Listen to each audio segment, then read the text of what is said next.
दामिनी के जीवन का वह दिन जब वह अपने पति पंकज को हमेशा के लिए खो बैठी, उसके लिए एक भयानक दुःस्वप्न था।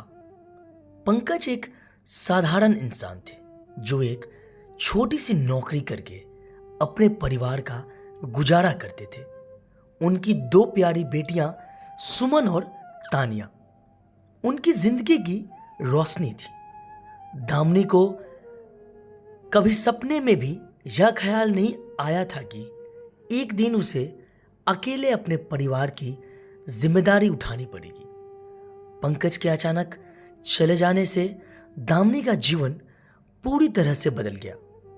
गम और सदमे से भरी दामिनी ने खुद को संभालने की कोशिश की, लेकिन समाज की बेरुखी ने उसे और तोड़ दिया। पड़ोसियों ने पहले कुछ दिन मदद की, पर धीरे धीरे सब अपने कामों में व्यस्त हो गए। दामिनी को यह एहसास होने लगा कि इस दुनिया में उसकी मदद करने वाला अब कोई नहीं है। दामिनी ने जब अपनी बेटियों के स्कूल की फीस के लिए मदद मांगने की कोशिश की तो लोग ने कन्नी काट ली। कोई कहता हमारे खुद के खर्चे पूरे नहीं हो रहे, तो कोई कहता आपका काम है, आप ही संभालिए।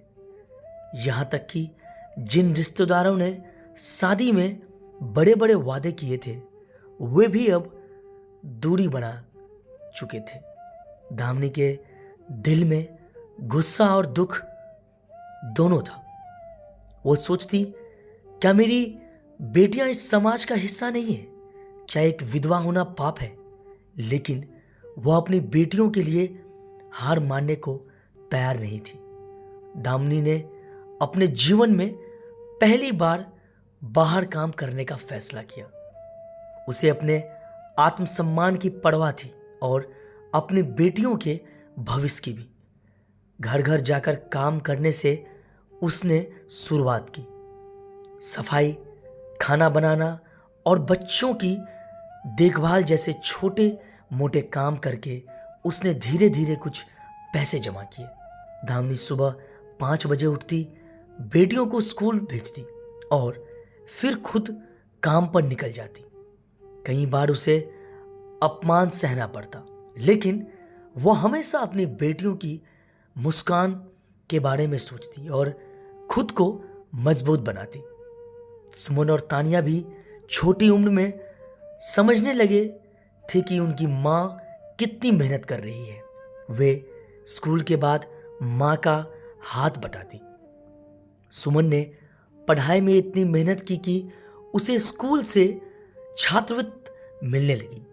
तानिया भी अपनी माँ के साथ घर के छोटे मोटे कामों में मदद करती। एक दिन स्कूल में सुमन ने एक प्रतियोगिता जीती जिसमें उसे सर्वश्रेष्ठ कला प्रदर्शन के लिए पुरस्कृत किया गया। जब सुमन ने पुरस्कार लिया तो मंच से कहा, यह पुरस्कार मेरी मां को समर्पित है जो मेरी ताकत है। तो दामिनी की आंखों से आंसू बह निकले।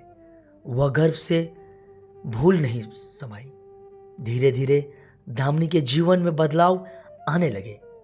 उसके मेहनत और संघर्ष की कहानियां लोगों के बीच फैलने लगी। वह उन महिलाओं के लिए प्रेरणा बन गई जो अपने हक के लिए लड़ने से डरती थी। एक दिन एक एनजीओ के सदस्य दामिनी से मिलने आए। उन्होंने उसकी कहानी सुनी और उसे आत्मनिर्भर महिलाओं के लिए एक समूह में शामिल होने का मौका दिया। दामिनी ने वह मौका नहीं छोड़ा। उसने सिलाई और कढ़ाई का काम सीखा और खुद को एक छोटा सा व्यवसाय शुरू किया। दामिनी के व्यवसाय से सब इतना पैसा आने लगा कि वह अपनी बेटियों की जरूरतें आराम से पूरी कर सके। सुमन ने अपने स्कूल की पढ़ाई पूरी कर एक अच्छे कॉलेज में दाखिला लिया। तानिया ने भी अपनी कला को आगे बढ़ाया और कई राष्ट्रीय प्रतियोगिता में भाग लेने लगी। एक दिन दामिनी ने अपनी बेटियों से कहा, तुम दोनों मेरी ताकत हो। अगर तुम ना होती तो मैं यह सब कभी नहीं कर पाती। सुमन ने जवाब दिया, मां, असली ताकत तो आप हो। आपने हमें सिखाया कि संघर्ष से कभी हार नहीं माननी चाहिए। दामिनी की कहानी समाज के लिए एक सबक बन गई।